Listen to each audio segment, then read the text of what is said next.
I'm sure a lot of you guys remember the old ceremonial hunting tradition of eating the heart out of the first animal you kill.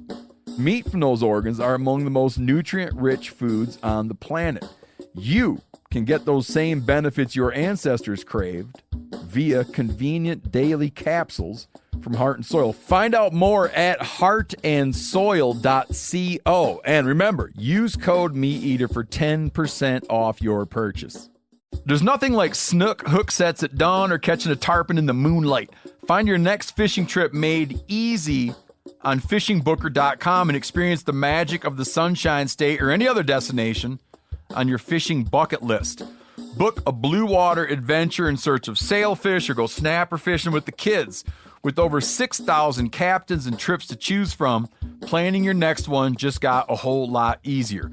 Download the Fishing Booker app on the Google Play or App Store or visit them online at fishingbooker.com to book your trip today.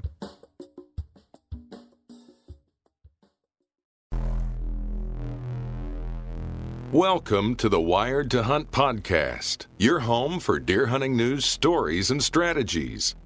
And now, your host, Mark Kenyon. Welcome to the Wired to Hunt podcast. I'm your host, Mark Kenyon, and this is episode number 118. And today, we're talking about my Montana public land whitetail adventure. But I gotta warn you, this is not our best sounding audio episode. I'm in Montana. Dan was having technical difficulties, so please bear with us on this one and enjoy.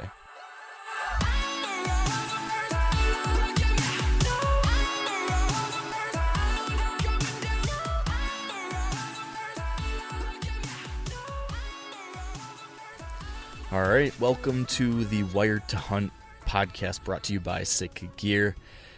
Today is going to be a little bit different podcast than usual because we don't have a guest and I'm not at home. I'm in Montana, and as I just told Dan, I've been driving around town trying to find a building that I can pull up next to and poach some Wi-Fi from. So I'm recording from my truck behind a coffee shop. So, like I said, I'm in Montana, and as you know, Dan, I've got some interesting stories to share today. Hey, man, I'm like I said, I'm extremely jealous of you. It's to the point now where I think I hate you, but I really don't hate you. Well, thanks for that. And I'm sorry that I inspired those feelings, but it's purely jealousy. Oh man, it's been pretty cool out here. Been out here in Montana the last like 5 days or something like that now, and have had a pretty epic adventure.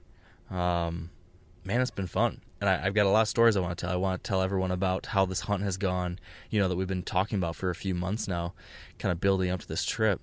But before we get to that, I guess, really quickly, I want to take our little break here that we typically have to thank our partners at Sitka Gear, who have been a long-time supporter of this podcast. And taking a break from our usual Sitka story segment, want to mention the Diverge photo contest that Sitka just launched a little bit ago, which is their annual photo contest where they're looking for the most epic, raw, emotional, compelling, super unique hunting photos that you can put together.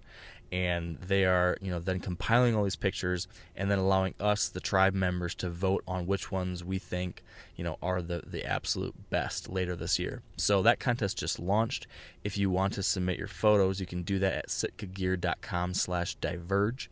And they're giving away some pretty sweet prizes to the winners of those contests and really to even participants. They're giving away Sitka Gear hats, a bunch of different types of Sitka gear, GoPros, the opportunity to have your pictures published in print, and even an all-expenses-paid trip to come here to Bozeman, Montana. So sitkagear.com/diverge to get more details or to submit your own photos. And with that, now back to what's new in our whitetail world, Stan. Like I said, I want to talk about my Montana trip, but before that, is there anything new in your whitetail world? We haven't got to catch up in a while. Well, I'm still married, so that means that it's probably not, my whitetail world is not going as good as I want it. But we really need to get her on the podcast one of these days. Right, where she can shit talk on me for about an hour. I think That'd it'd be great listening. It'd be really entertaining for all of us. No, I love her to death. She puts up with my BS, and that's a good thing. But as far as on my end here in Iowa, I got 4 out of my 7 tree stands hung. Took me 8 hours to put up 4 tree stands. My food plot that I planted, it's coming up. My brassicas are coming up. Nice. I got my scrape tree. It's an old fence post that was part of the fence that I tore down. I left it up, drilled some holes in it, stuffed some branches in. I got a scrape tree. And now I'm to that period where I just leave my properties alone until October. It's exciting knowing it's done and just need the final countdown now, right? Right. It's one of those where I want to go out, I want to check my trail cameras, but it's best just to let them soak until the next time that I'm out there. Mm-hmm. So I'm in a similar situation as you know. I've got all my stuff done on my different properties. But the one thing different for me is that I can't remember if I told you this or not, but I got a wireless trail camera for the first time. Did we talk about this already? I think you mentioned the last time that you were going to get one, but since then I haven't heard anything about it. Okay, yeah. So I got one of the Bushnell wireless cams, and I set that up on my main Michigan property on one of my food plots, and where I put up kind of similar to you, I put up a fake scrape tree in the middle of that food plot to give me, and maybe a little bit better chance at a shot in that plot, and then also to have my camera pointed at so I get some pictures of deer in there. Right. So I put the wireless camera there because, like you, I don't want to go into my property at all in September, and really I don't want to go to that area to hunt at all until either the rut or when I get daylight pictures of a mature buck out there. In the past, I was never able to tell that, unless I actually went in there and checked a camera. But now that I've got this wireless camera, I can tell, from home. So I'm pretty pumped. I'm really pumped about that. It's a good news, bad news situation, though, because I've been getting all these pictures now on my phone, and I'm addicted to it. But I got some bad news today. My scrape tree that I installed, I didn't do a good enough job of getting it secured in there because over the past few days I've noticed it's spinning in circles. So stuff's either the wind is blowing it or deer are pushing it or different things because I can tell that the branches are pointed in a different direction in every photo. And then today I saw it has now been pushed over at like a 45-degree angle. So it's at a really weird tilt now. It's maybe not quite a 45, so it's still usable if it doesn't move anymore, but I worry, one bad storm or one angry buck and that thing's going to be on the ground. So knowing that, I kind of want to go in there and fix it, but at the same time, I don't want to go in there because the whole point has been not to go in there. So I don't know, man. I'm kind of bummed that I knew it. When I did it, I knew that I didn't dig the hole deep enough, and I struck some really hard ground, and I was like, this is good enough. Yeah. But I probably should have just kept going. Because now I'm dealing with this stuff. If something rips my scrape tree out of the ground, I'd be very, very impressed. Well, this is Iowa. That's right. It is. It is Iowa. You could have a big buck do some crazy things. So that's about it on your set, huh? Yeah. Like I said, I've just been kind of, I want to go back to the property and set up maybe a couple more tree stands, but I just think, I don't know about you, but I set up 2, 3, 4 tree stands that I know I'm going to hunt during the rut because they are historically good spots. But then I've had tree stands in the past where I thought I'd set up for maybe early season spots, and then I've never hunted them. So I'm doing a run and gun right off the bat anyway. So I figured, what the hell? I like doing it. I'll just jump in and start doing run and guns first week of October. There you go. Well, it's a tactic that works. If you're good at getting in there quietly and setting your stand up quickly without making a commotion, it really works. And that's kind of a good segue into my hunt here in Montana because I've been running and gunning it every day of the hunt so far. So should we talk about this? Right. Yes. Let's talk about your trip to Montana that I'm extremely jealous about. Yeah. So I want to kind of do a little role reversal here, Dan.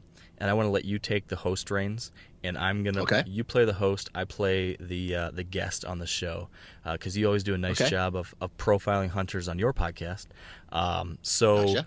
we've talked a little bit about how I was planning for this Montana hunt, in some past episodes. So I guess knowing that context, how I planned it a little bit. Now you're the host. Take it away. What do you want to know about this past hunt and what's happened here so far? Well, let's take a step back and, you did a lot of research into where you were going to hunt, and you were out there this summer. Did you visit the spot that you were hunting this summer to scout? Yeah. So as you know, I chose to hunt Montana this year in part because, right, I was already going to be spending a month out here on kind of my workcation. So I thought I'd have an opportunity to scout. So yes, I showed up here in Montana with a game plan of a few places I wanted to try to scout. I didn't get to do as much scouting as I thought I was going to be able to do because of some issues that we've talked about a little bit in the past, but I'll quickly review what I did. Step one, I looked at kind of like a 1 to 1.5 hour radius around where I was staying here in kind of west central Montana, and was looking for river bottom ground. So I was looking for these valleys where there's a river running through the middle of it and there's good cover, because that's where these whitetails seem to live the most in states like this: Wyoming, Montana, Colorado, etc. So I was looking for areas like that, and then I was looking for public land within those valleys. So I found a couple different valleys where that was the case, and I started driving out there. So first week in July, I headed out to one of these valleys and just started doing some evening drives. I think I did 3 evening drives in one valley to check out this river bottom ground. And there's 2 pieces, got the hiccups. There was 2 pieces of land that's in Montana's block management program, which makes private land available to hunters. So I was scoping out those areas in the surrounding region, and that's kind of where I was going to focus until, I don't know, late July. I found out that some of these properties might not actually be open to public anymore. So at that point, I was like, well, crap, all this scouting could be for nothing, and I'm down to like my final week out here. I need to have some other kind of game plan. So I started doing more research, looking at different maps, looking at different areas, and I got to be honest and give a big thank you to our friend Randy Newberg, because I went and had coffee with him and told him, hey, I'm kind of up in the air again about some of these different regions. Is there any specific areas you might, or general areas you might think I should do some new scouting in? And he pointed out a couple different new river areas that I had not looked at before that were farther away. But he said, hey, these might be worth scoping out. So I took him up on that, and I decided that last week I was here to go check out one of these other areas. This was like an hour and 45 minutes, almost 2 hours away from where I was staying. But I was like, I gotta find a new area. Last week I'm out there, I drive out to this new region, and right away when I get to this river bottom area way out there, I start seeing a lot of deer and a lot of good deer, better than I'd seen in the other areas I'd been scouting. So after night number 1, and I think we talked about this summer, like I was pretty stoked. I found my region, the spot.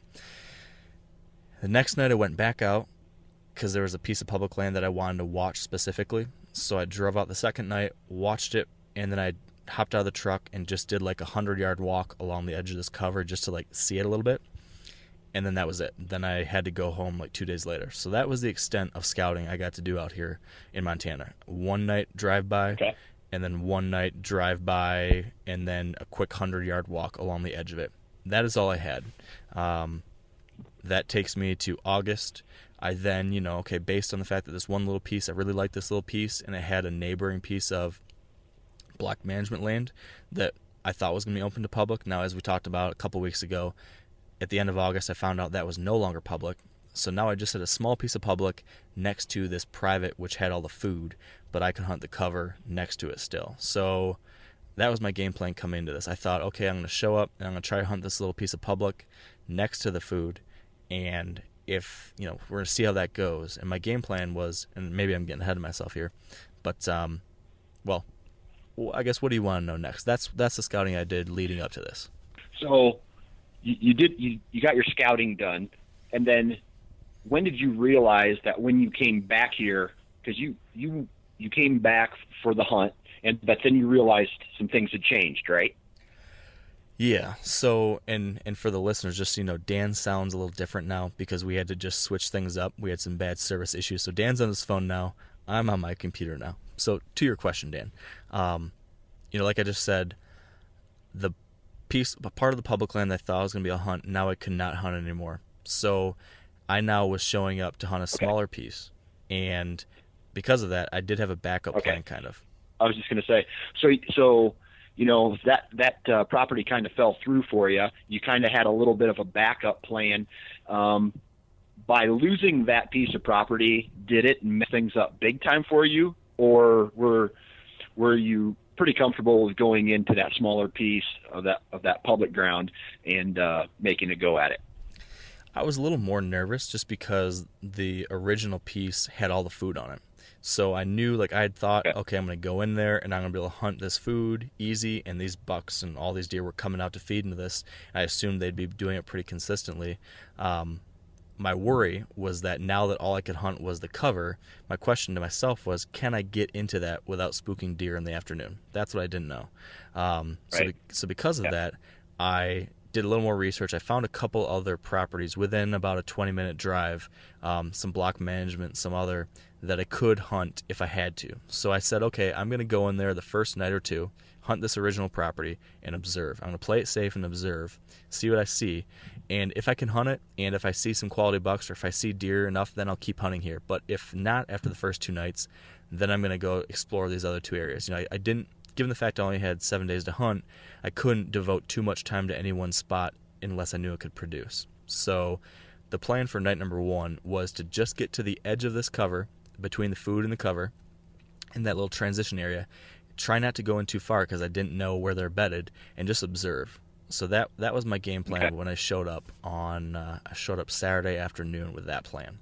So night number 1, you got before that, you get to this public ground that you had scouted out.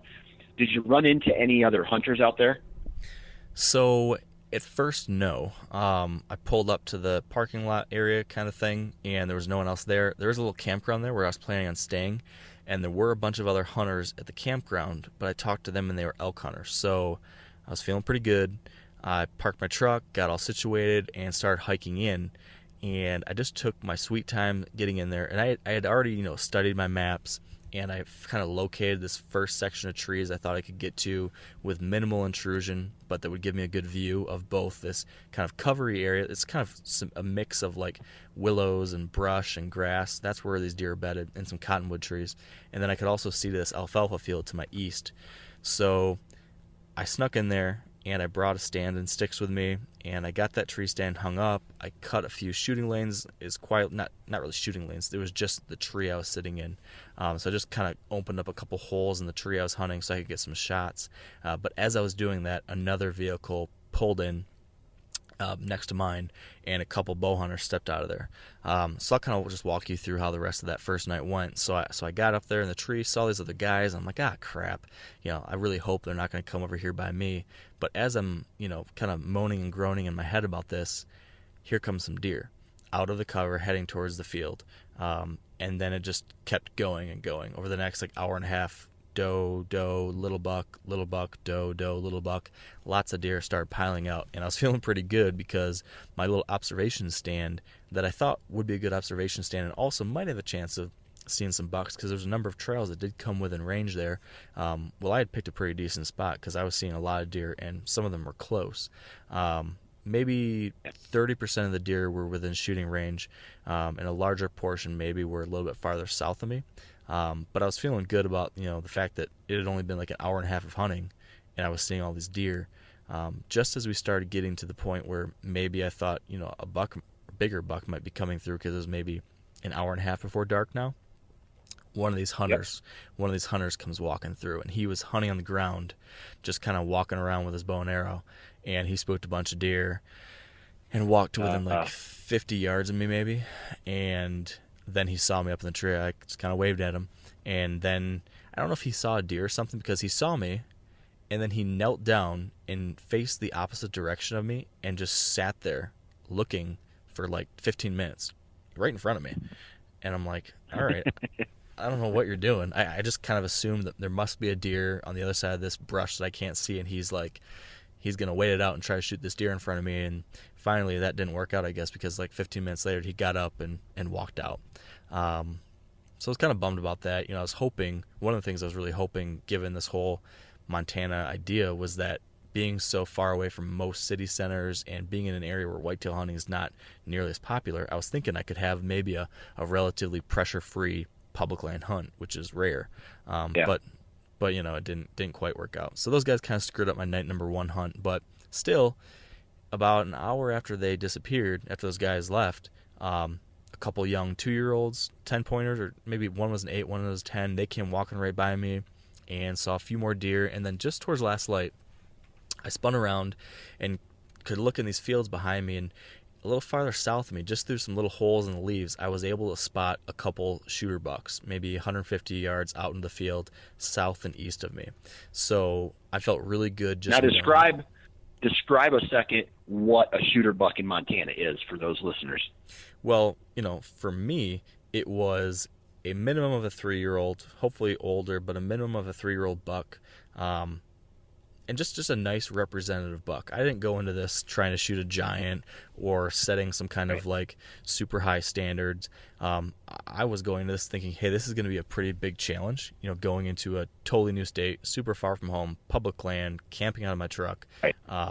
So I just wanted to kill a buck that was going to make me happy and that was relatively mature. So that was what I was shooting for. So what I saw out there in that field were a couple bucks that had nice, big, solid bodies. So it told me, yeah, these are mature deer, and decent enough headgear that it would like cut your attention. Probably 120s to 130s, somewhere around that range. So I was like, ooh, that's a nice buck, big bodies, sweet. That'll make me happy on this hunt. So perfect. So that's what I saw, and that let me know, okay, there's at least a couple quality bucks in the area that are worth hunting.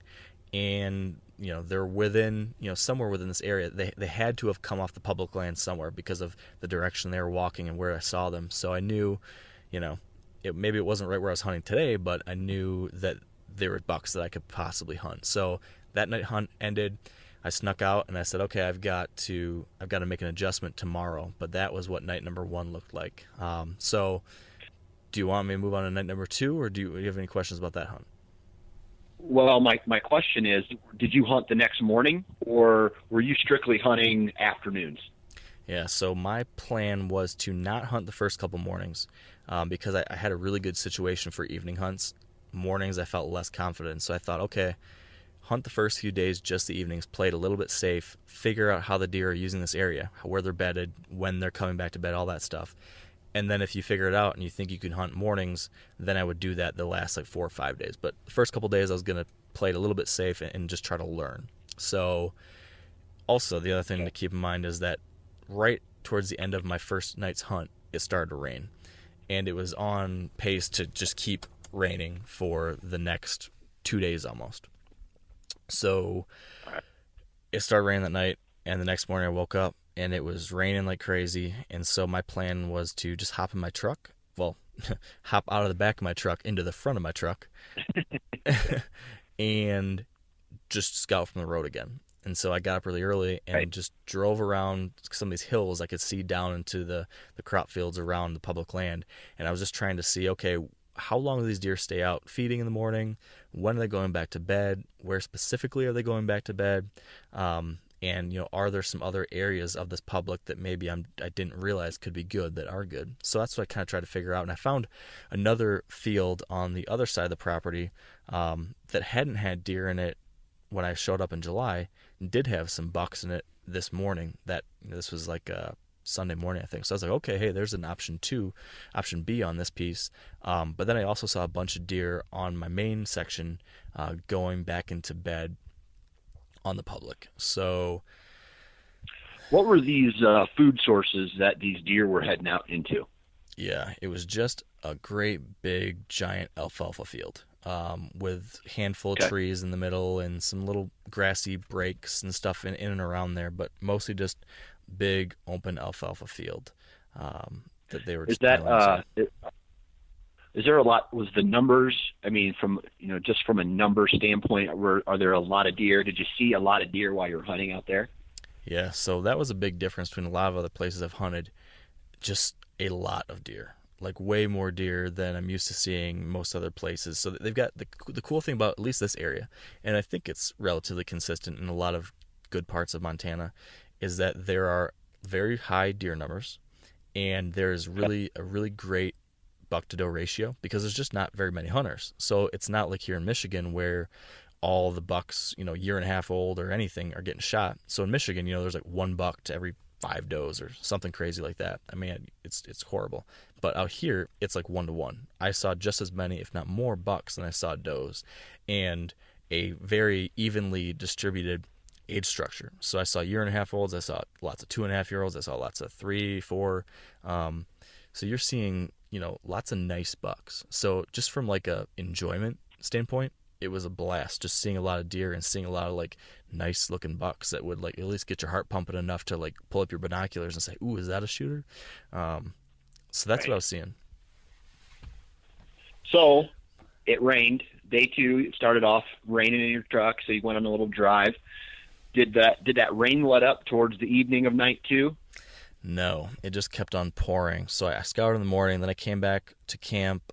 I took a nap in the truck, I did a little writing, and then around, I think, 1:30 or maybe 2, I decided to go try to find this new spot. And so based on what I'd seen the first night, I was thinking these deer were coming out south of me.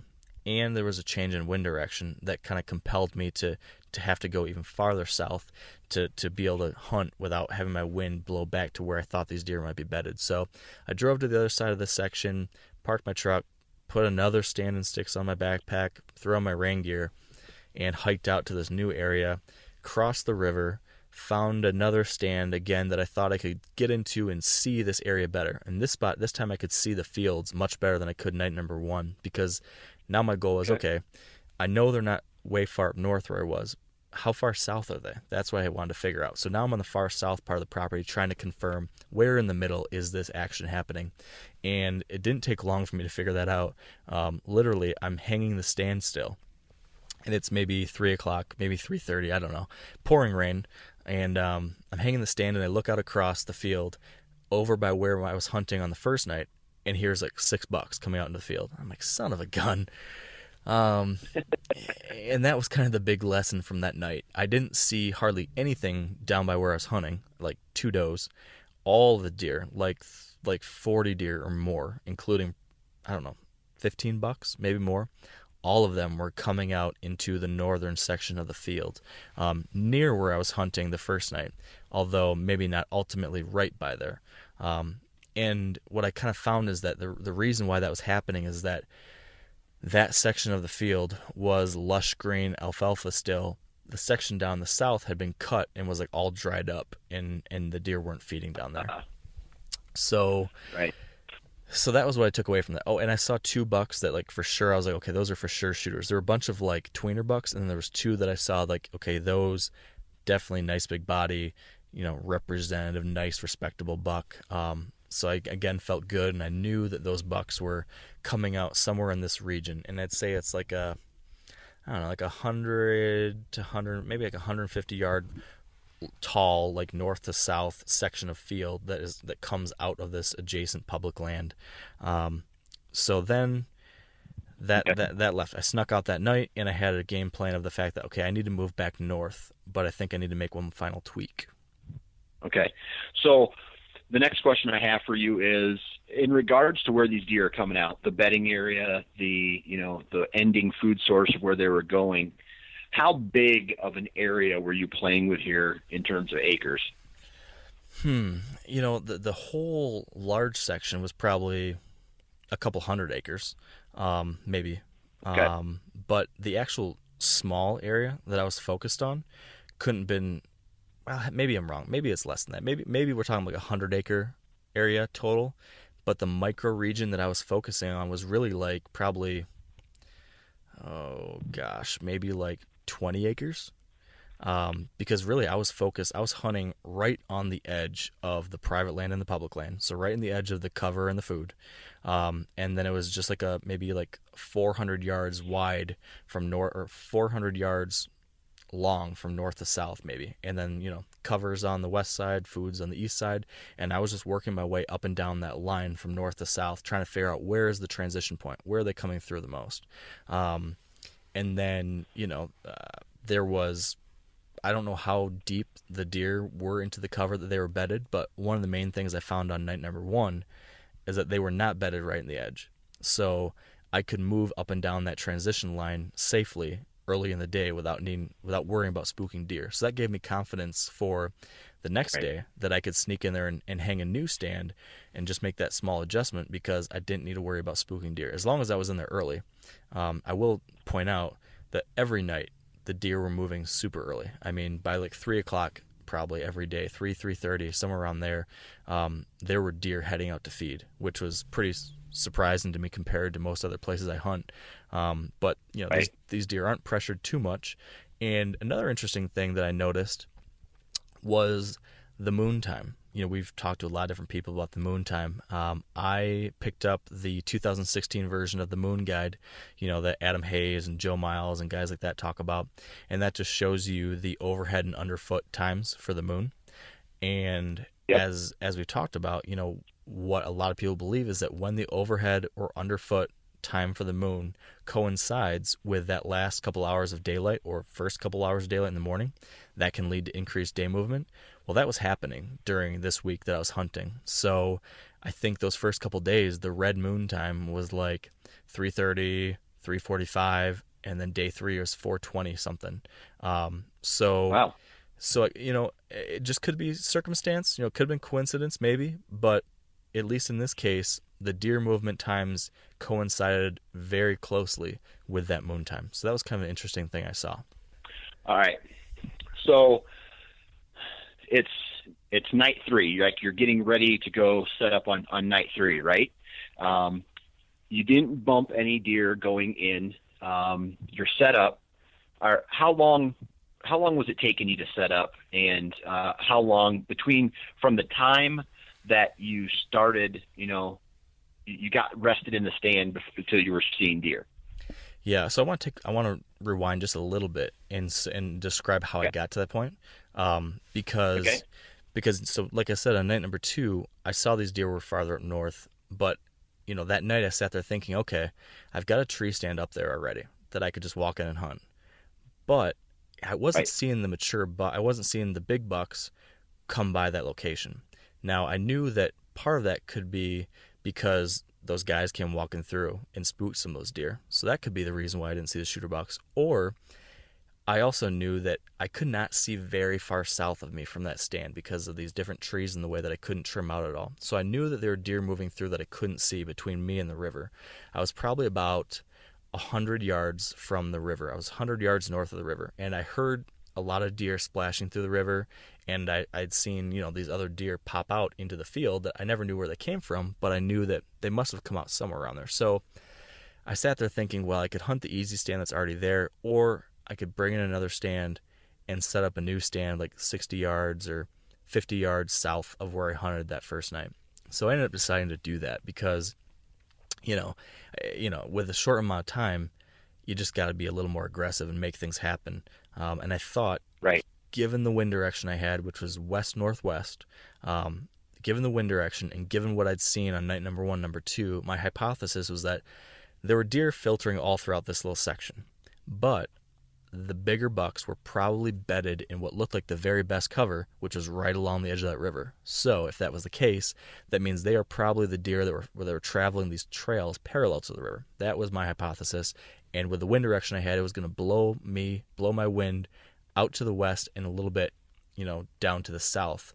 And that would allow any deer that came out that way, it would allow that wind to be hopefully just cutting south of them. That was my hope and my thought. So I grabbed another stand of sticks, and the rain just finally stopped around noon. So it was nice and wet, so I could go in there quietly. But because of this west-northwest wind, I had to be careful about how I accessed it because I didn't want my wind to blow down into the cover to the south of me because I'm accessing from the north. And so that wind wanted to be pushed down into the cover where they're bedded. So I've got my tree stand, I've got my sticks, I've got my camera gear, I've got a pole saw, I've got all sorts of crap, my bow, all that crap. And I'm loaded down, so I have to walk way out around. I walk up to the road basically, and I walk the edge of the road way, way, way far north away from the property and the cover to make sure I don't blow my wind into there.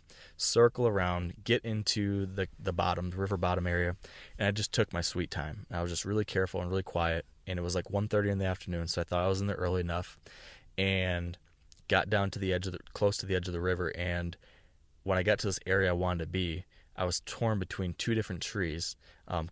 There weren't great trees. All the trees there, interestingly, have just got like clusters of like, I don't know if they're willows or some kind of shrubby, brushy thing that's just thick as heck coming out from all the bases of these trees. So every tree I wanted to get into required like an enormous amount of trimming to even get a set of sticks on the tree. It was like just so thick, and a lot of it was dead brush, like dead limbs, so it made a lot of noise when you're trying to like push your way into there. So I just had to painstakingly try to trim out a little section of this brush so that I could get my sticks up on that tree. But the one thing I did have going for me was, like I said, it had rained, so the grass was quiet, and then it was still kind of windy. It was pretty windy, actually. So I had some stuff disguising my sound. So long story short, I tried to be as quiet as I could and got the sticks up, got up in the stand, and I'll tell you what, Dan, like as soon as I got in that tree and like looked to see, okay, exactly at what I could see from this tree stand, I literally got shakes. Like I was shaking and I got nervous in my stomach. Like it was the spot. And I just had this very, very, very physical feeling that this was the spot. I've had that happen twice before. The night before I killed shot Jawbreaker and eventually killed him, you know the story. And then the night that I went in last year on October 1st and killed my buck in Michigan. Those two times I felt like dead on, this is the killing tree, this is the killing night. And it actually panned out. And now this third time. And so I was just like, whoa, this is the spot. Because here's what this spot was, Dan. I was in this cluster of trees, a small tree, but a cluster of trees around me with lots of cover.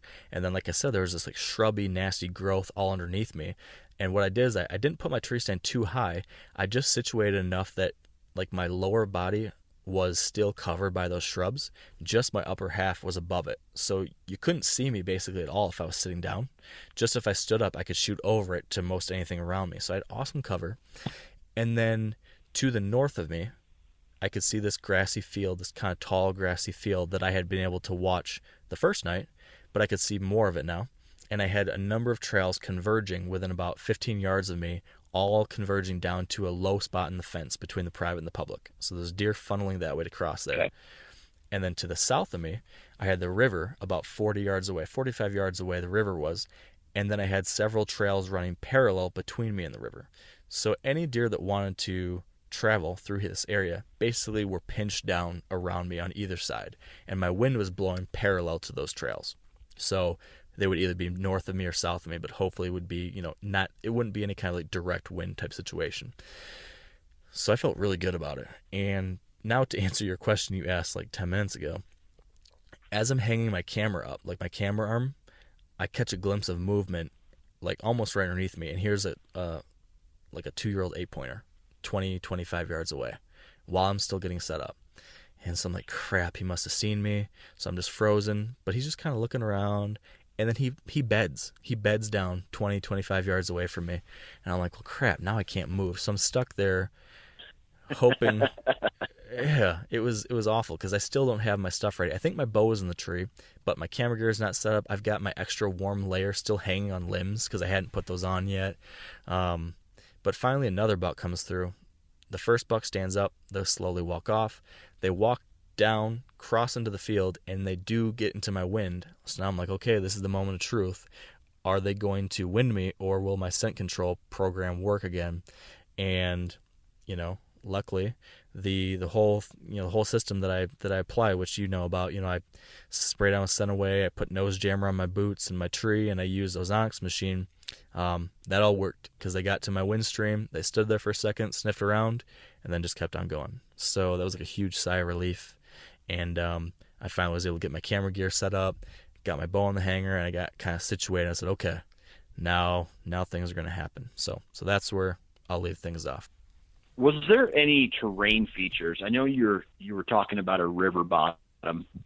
It's fairly flat in river bottoms, but was there any like little drainages in that area that you were hunting, or any terrain features that, kind of, brought the deer to your location that may have funneled them or made it as a pinch point of some sort? So, yeah, to your point, there was not a whole lot of major terrain variation at all down in the area I was hunting. I guess it was high on either side, so it was kind of like a big bowl. You've got hills on either side, and then down in the bottom is this river, and then, like I said, like a 400-yard wide swath of this flat land down in this bottom where the river runs through, and then all this cover was, and then on the east side was the food. So where I was actually hunting was pretty flat. So the only really funneling features was the cover itself. And so within that cover, like I said, there was patchy mixes of tall grass, cottonwood trees, and then this brushy, willowy, bushy, shrubby crap.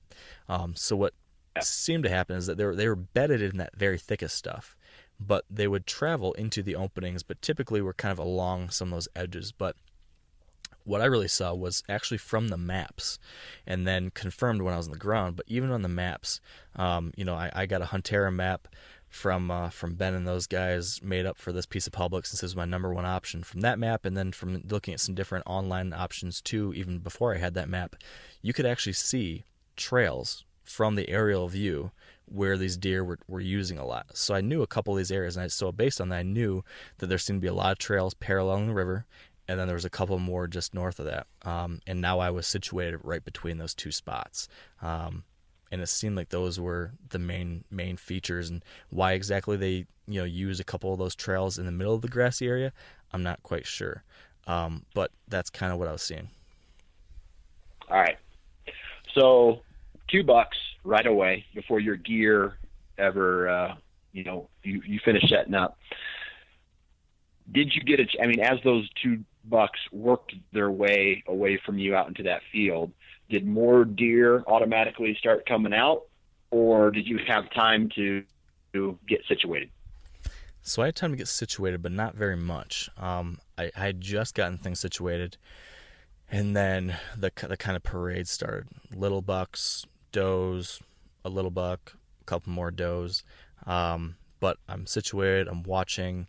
I'm just, a few of them go south of me enough that they get back into my wind again. I get nervous, but I pass the test again. So I'm like, okay, like so far so good. This plan is working out.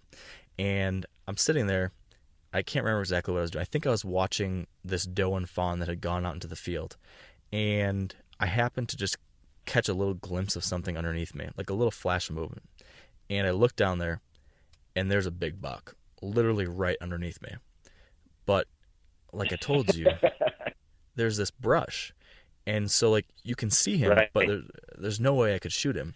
And, all these deer had been going from west to east, heading out to feed. He was going from east to west, back into the cover. And I'm like, crap. So he'd already walked past me. I never heard him. I never saw him. And then something happened they didn't like. Maybe he caught me moving. Maybe he winded me. And now he's jogging back into the cover. And it happened in a flash. I saw him. I spun around to try to grab my bow, and he was running away by then, and he disappeared. And so I was pretty pissed, because like I had made the move. It had worked out. I had put myself in this position on day 3. I had a shooter at 5 yards, and I didn't even know it, and I blew it. And that was like 3:45. What was this buck? What was this buck? So that night before, night number 2, one of the big deer I had seen out there in the field was a really tall, dark-horned 8-pointer. Tight and tall, dark-horned 8-pointer with a really big body. And he was like the best buck I had seen that night. So he was the one I wanted. Well, what I remember when I looked down at this buck right underneath me is that he had tall brow tines and a tight, tall frame. So I was like, it's that buck. Okay. So I thought this was that nice, tall 8-pointer. Maybe like 130, big-bodied. It could have been a 4-year-old or 5-year-old, just a cool-looking buck. That's what I thought he was. So I was pretty bummed out that potentially the top buck that I'd seen so far had been right there, and I did not do what I was supposed to do with it. All right. So that you said that was 3:45 roughly. So you had what, 3 hours of hunting light left? Yeah, yeah, and I'll just continue actually, because I'm pissed off about that. And then like a minute later, maybe 2 minutes later, as I'm sitting there like, oh my gosh, how did I miss that? Like, how could I not hear him? And well, the reason I couldn't hear him is because it was just so windy. Like, you just couldn't hear any deer movement. So I decided, okay, I can't stay still. Like, I need my head swiveling at all times because there's so many deer moving through here.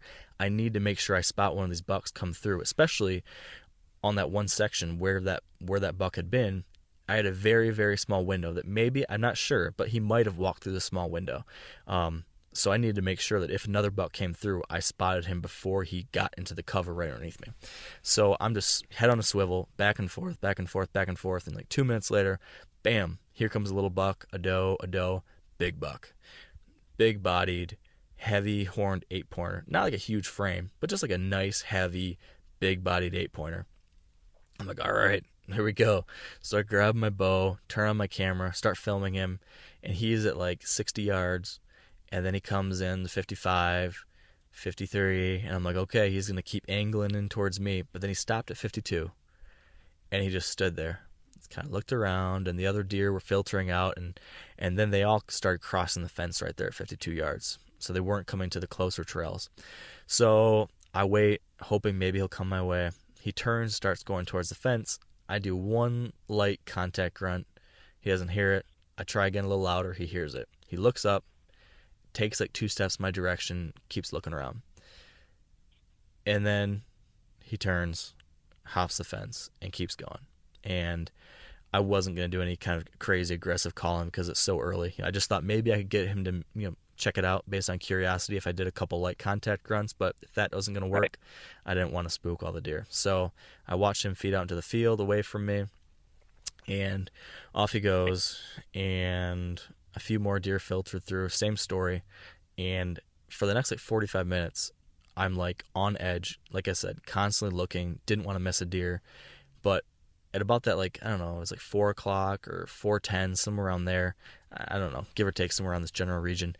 I needed to like commiserate. So I texted a couple of my buddies in Michigan, and it was like, I just blew it. Like, I just gave them the update. Like, I just totally screwed up. And as I'm texting that, the first time I take my attention off of the area around me, as I'm texting, I happen to catch a glimpse of movement off the left of my eye again, and bam, here's a nice 8-pointer again. So I'm like, crap.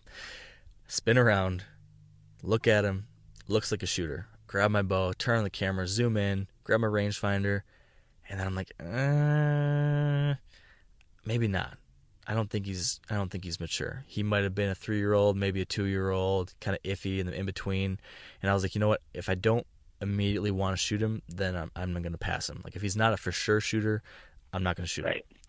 So I just sat there watching him and filmed him a little bit, and then he keeps looking over his shoulder, and I keep looking back there trying to see what he's looking at. And he's doing 2 things. He's looking over his shoulder, and then he's sniffing the ground around him, and that's because he's standing right in the trail I walked to my tree stand. But luckily, you know what we've said 1,000 times, that nose jammer really seems to do the trick, because he kept sniffing around. He smelled it, but didn't know what the heck it was, never smelled me, and he just continued on his way. So he looks over his shoulder again, I look again, and then I see the dark, big-bodied, tight, tall, chocolate horned 8-pointer. And I say, that's the one. At that point, I see him. I'm like, that's the big 8 from last night. Maybe it's the same one I saw earlier that, ran past me underneath my stand. Turn the camera back on, spin, grab the bow, spin back around so I can get to the other side of the tree, and now I'm in shoot mode. And I'm just waiting for the smaller 8-pointer to move off so that the big one will follow him. And long story short, I'll cut right to the chase here and keep this simple. The smaller 8-pointer moved off. The big 8-pointer walked past, came just out from behind this tree. I drew back. He walked through at like 15, 20 yards, and I just waited till he naturally stopped. He was slightly quartering away. I settled the pin, released. Arrow went right through his heart, and he took off running. And then I had a mini meltdown in the tree. Oh my God. So many emotions just went through my like through my head. Like I'm jacked for you. I'm pumped for you, but now I'm jacked for the rest of the hunters and myself, because, majority of the Midwest has to wait until, later in September or October. But dude, that's awesome. Congrats. Thank you, man. It was crazy. It was like in that. Did you watch him drop? Well, that was the funny thing, is that no, I didn't see him drop, because I shoot, he goes running off, and like I mentioned, there's this tree in between me and this larger grassy area, and all the deer, him, that smaller buck, and a couple does that ended up walking up that I never knew were there, they all go running behind this tree. So I follow them up to the tree, and then they disappear behind the tree, and then I see a deer run out the other side of it, and so I just locked onto them, and I saw one that seemed to have like a shaky butt. As he was running, he'd just kind of drunkenly swerving. So I'm like, that's him. And then he gets to this ditch line. Looks like he kind of tumbled into the ditch, like it took a weird jump. But then I saw a deer jump out the other side. So I'm like, crap, like how did he? I thought that was a perfect shot. He should have been down. So I wait a while, I post social media or whatever, and then I get down, check the arrow. Arrow looks great. Everything looks good. And, this is stupid. You shouldn't do this. But I was so excited and so confident about the shot. I was like, you know what? I know he got to that ditch, and there's this little opening in the brush along the ditch. I was like, I know he got to there. I think he couldn't have gone very much further than that. So I'm just going to skip ahead to the ditch, find blood at the ditch right where I know he crossed, and then he's got to be just on the other side. So I go walking over there, and I start looking at the ditch, and I look past the ditch, and I don't see anything. I start looking for blood. I don't see anything. And I'm like, man, this is weird. Now, we've talked about... That's a rookie mistake, Kenyon. I know. That's pretty bad, right? I was so dang excited. Right. But, I don't see blood as well as some people because I've got a little bit of red-green color blindness. So I can see red and green just fine. But sometimes in like certain lighting or when they're contrasted against each other, they don't pop out as much. So like red blood on green grass or brush, it doesn't pop for me like it does for other people. Like I'll be with friends and they see blood from a longer distance than me, and it shows up a lot easier for them. For me, I've got to like focus in on a spot and then, oh, there it is. So I'm like thinking in my head, gosh, like there should be an easy blood trail, but I'm an idiot and my genetics have forced me to suck at blood trailing, and I'm not like, what's going on here? How come I can't find this deer? So after like looking back and forth along this ditch, just trying to find a speck of blood so I can start, after like, I don't know, 15 minutes or something, I finally, stop being an idiot, go back to the beginning. So I decided to walk back to where the arrow was and start from the beginning. And as I'm walking back though, I've got my eyes on the ground, just kind of hoping maybe I'll randomly come across some blood as I walk back. And I'm walking, and then like 10 yards in front of me, I see this big brown blob. And I look up, and there he is. He had died like 60, 70 yards away from the tree stand, just behind that tree, right away. And he just dropped, and I couldn't see it, and I had no idea he was right there the whole time. And that was that. Hilarious. And that was that. He was right there. Well, but this isn't where the story ends, is it?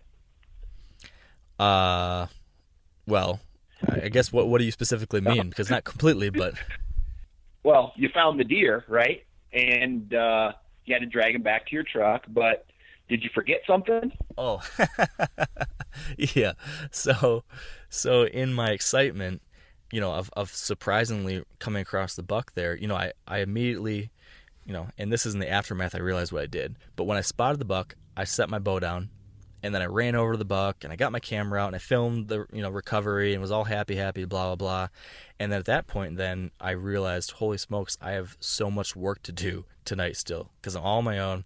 I've got to get back to my camp, get my other camera, drop off all this other crap, and then come back and try to take some photos and try to do some stuff like that while it's still daylight. And then, of course, I got to clean them out and then drag them back all by myself through this like nasty stuff. And I was like, man, this is going to be a lot of work. So I'm like rushing around just trying to do all this stuff. So I get the buck, I get the camera, come back, take photos, video, got him. I bought this little thing called like a deer slayer or something. It's basically just like a roll up piece of plastic that you can use as kind of like a sled to kind of get them out a little bit easier. And I'm glad I had that. It's not perfect, but it definitely made it a little easier to drag them out on my own because it was a long drag. And like I said, it was flat. It was relatively flat in the bottom ground, but to get out and back to camp, I had to come out of the bowl and then go up this big hill, and then it's just up and down, up and down, up and down hills, all the way out to the top where that camp was. So it was a rugged drag out, and it was exhausting.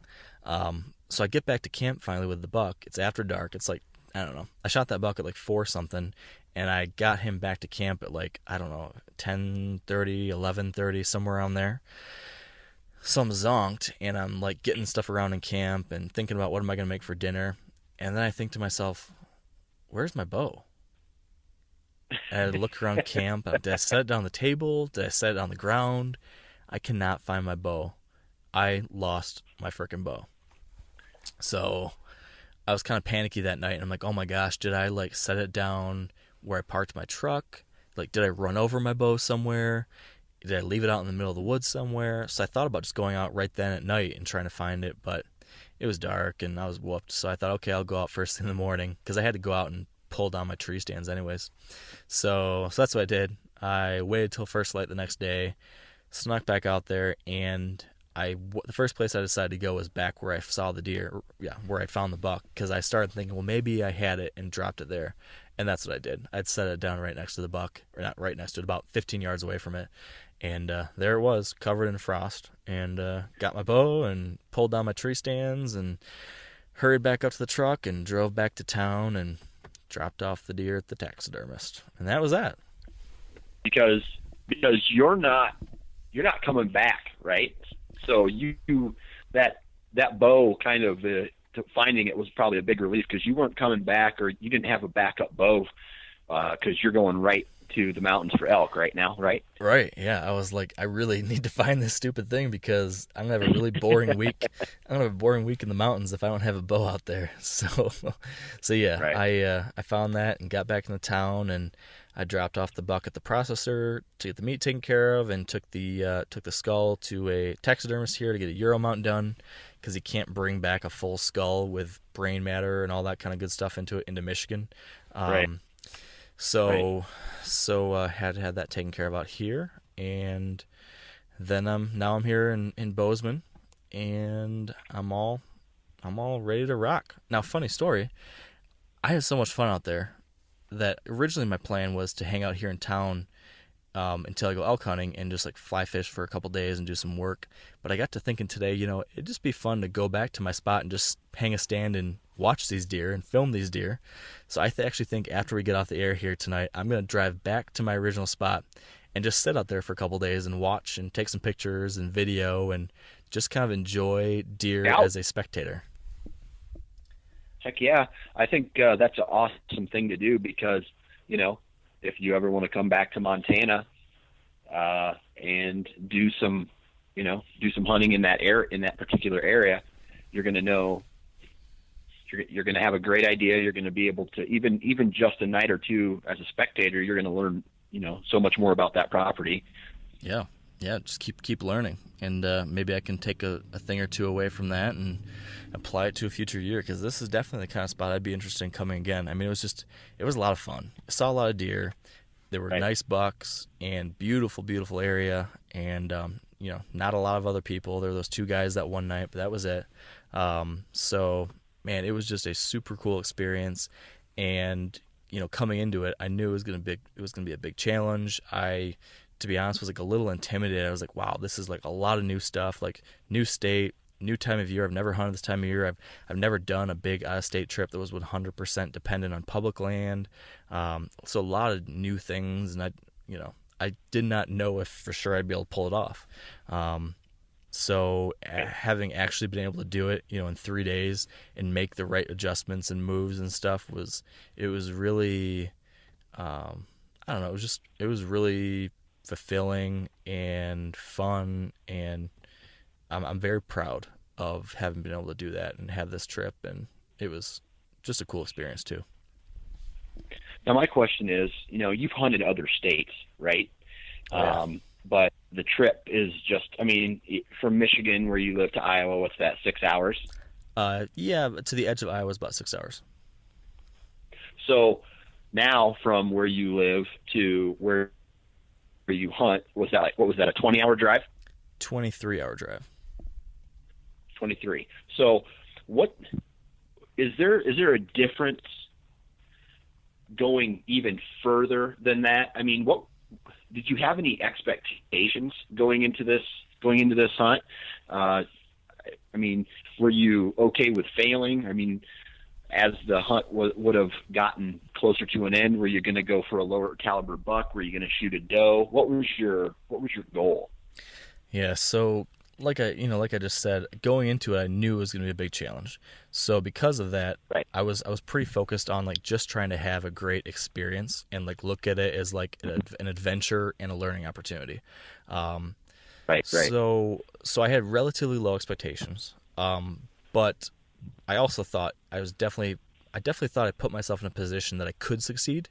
I just wasn't going to be bummed if I didn't. So I went into it saying I wanted to shoot a mature representative buck. So, like I talked about earlier, a nice buck that was at least 3 to 4 years old. I wasn't going to hold out for something crazy big, crazy old. Just want to get a nice buck. If I could pull that off with all these things, I was going to be really happy. And then I just wanted to like enjoy the whole trip. It wasn't just about killing a buck. It was also about being in Montana and camping for a week and being in a new, beautiful place. And, just like kind of some like solo time, being on a trip 100% by myself, lots of time to just kind of think and figure it out on my own.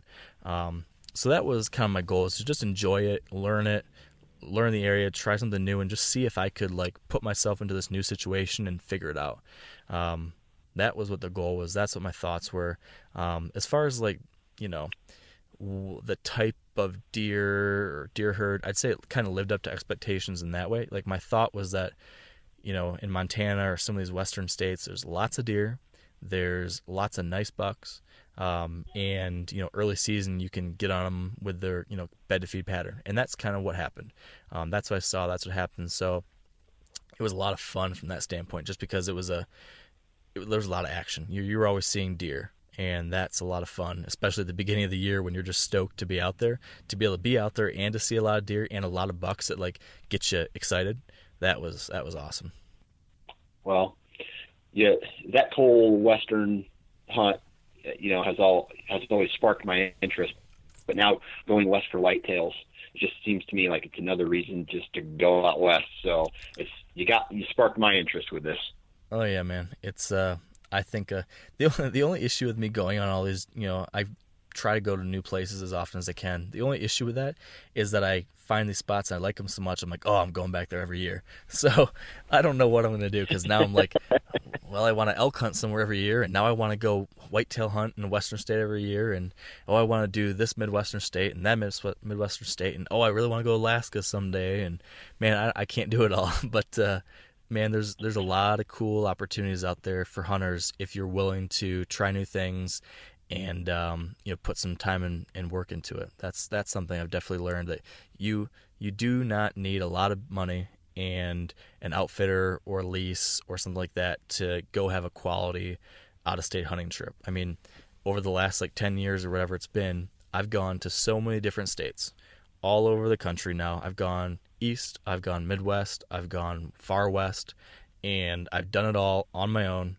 And I'm, between the age of 22 and now 29, I don't have a lot of money. It's not like I've got some big paying job. I've been able to pull it off by sleeping in my truck or sleeping in a $40 hotel room and just figuring things out. And, some schmuck like me has been able to go to these places and not always kill deer or not always kill giant deer or whatever, but I've been able to go out there and have fun and see nice deer and have great whitetail experiences. And I think that's another big confirming thing for me out of this trip, is just that anyone can do it. If you're willing to put some time and energy and maybe sacrifice some fancy things at home so you can have a little extra money to buy a non-resident tag and pay for gas, you can do this kind of stuff. Anyone can do this kind of stuff. Right. Well, congrats, Mark. Thank you, sir. I appreciate it. And I appreciate you dealing with our technical difficulties here today to try to talk through this. It's been a little bit of a challenge, and it's not our best sounding podcast ever, but hey, you're in Iowa with a crappy computer issue, and I'm in Montana in a parking lot, and we're making it work, right? Well, I think the listeners always have kind of low expectations for this podcast anyway, so they're okay with it. And what's perfect is that when you said low expectations, you cut out right at that moment. So it's well, right. I think that's a sign. Yeah, I think that's a perfect sign. So we'll wrap this episode up. We'll be back here soon with regular, higher quality audio episodes soon. Before we close it out, though, really quickly, of course, need to thank our partners who help make this podcast possible. So thank you to Sitka Gear, Redneck Blinds, Huntera Maps, Yeti Coolers, Ozonics, Carbon Express, Maven Optics, and the Whitetail Institute of North America. Big thanks to those guys. And finally, thank you all for listening to this interesting podcast in one way or another, and for following along with my hunt, over on the blog and social media and all that kind of stuff. I've gotten so many messages and tweets and emails and stuff of all of you guys supporting me on this trip and rooting me on. So thank you for that. Thanks for listening. And of course, as always, stay wired to hunt.